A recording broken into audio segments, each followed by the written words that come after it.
இனிமே கண்ணை மூடிட்டு கடலை எண்ணெய் வாங்கலாம்.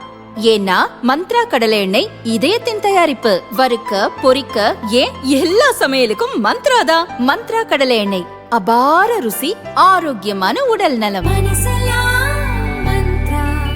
திமுக கூட்டணியில் நீண்ட நாளாக தொகுதி பங்கீடு பேச்சுவார்த்தை நடக்கிறது.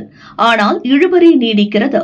தேமுதிக, மார்க்சிஸ்ட், விசிக, மக்கள் நீதி மய்ய கட்சிகளுக்கு எத்தனை தொகுதிகள் என்பது இன்னும் தெரியவில்லை. தொகுதி ஒதுக்கீடு பெற்ற மதிமுக, இந்திய கம்யூனிஸ்ட், இந்திய யூனியன் முஸ்லிம் லீக் கட்சிகளும் அதிருப்தியில் இருப்பதாக கூறப்படுகிறது.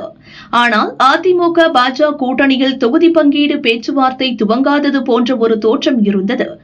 ஆனால் ஒரு சில நாளில் எல்லா வேலைகளையும் கச்சிதமாக முடித்து பாஜக, பாமக, அமமுக கட்சிகளுக்கான தொகுதி பங்கீடு அறிவிப்பை எடப்பாடி பழனிசாமி அறிவித்துவிட்டார்.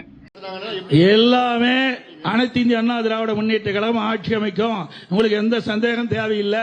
திருப்பி 100 தடவை கேட்டாலும் இதுதான். அதாவது வேண்டுமென்றே திட்டமிட்டு ஊடக நண்பர்களும் பத்திரிகை நண்பர்களும் எங்களை ஏதாவது ஒரு சிரமத்துக்கு ஆளாக்கணும்னு நினைக்கிறீங்க. எங்களுடைய கூட்டணி பொறுத்தவரைக்கும் தெளிவா இருக்குது. நன்றி, வணக்கம்.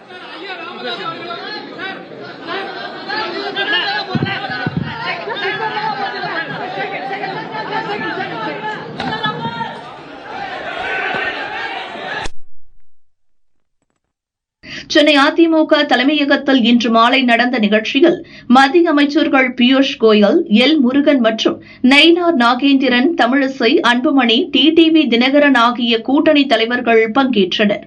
ஆனால் பாஜக முன்னாள் தலைவர் அண்ணாமலை மிஸ்ஸிங். அவர் எங்கே போனார்? கோவை காளப்பட்டியில் உள்ள தனது வீட்டில் ஆதரவாளர்களுடன் அண்ணாமலை நேற்றிரவு நீண்ட ஆலோசனை நடத்தினார்.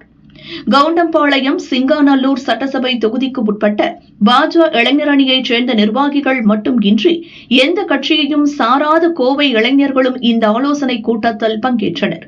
அவர்கள் தங்களை அண்ணாமலையின் அன்பு கூட்டம் என சொல்லிக் கொள்கின்றனர்.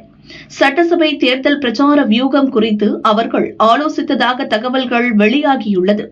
இந்த கூட்டத்தின் போது திமுகவை சேர்ந்த சிலர் அண்ணாமலை முன்னிலையில் பாஜகவில் இணைந்தனர். அண்ணாமலை எந்த தொகுதியில் போட்டியிட்டால் வெற்றி வாய்ப்பு இருக்கும் என கூட்டத்தில் பங்கேற்றவர்கள் தங்கள் கருத்துக்களை தெரிவித்தனர். அப்போது அண்ணாமலை கட்சி கட்டளைப்படி நடப்பேன் என தெரிவித்தார். ஆனால் இன்று மாலை அதிமுக தலைமையகத்தில் தேசிய ஜனநாயக கூட்டணி கட்சிகளுக்கான தொகுதி பங்கீடு அறிவிக்கப்பட்ட போது அண்ணாமலை கலந்து கொள்ளவில்லை.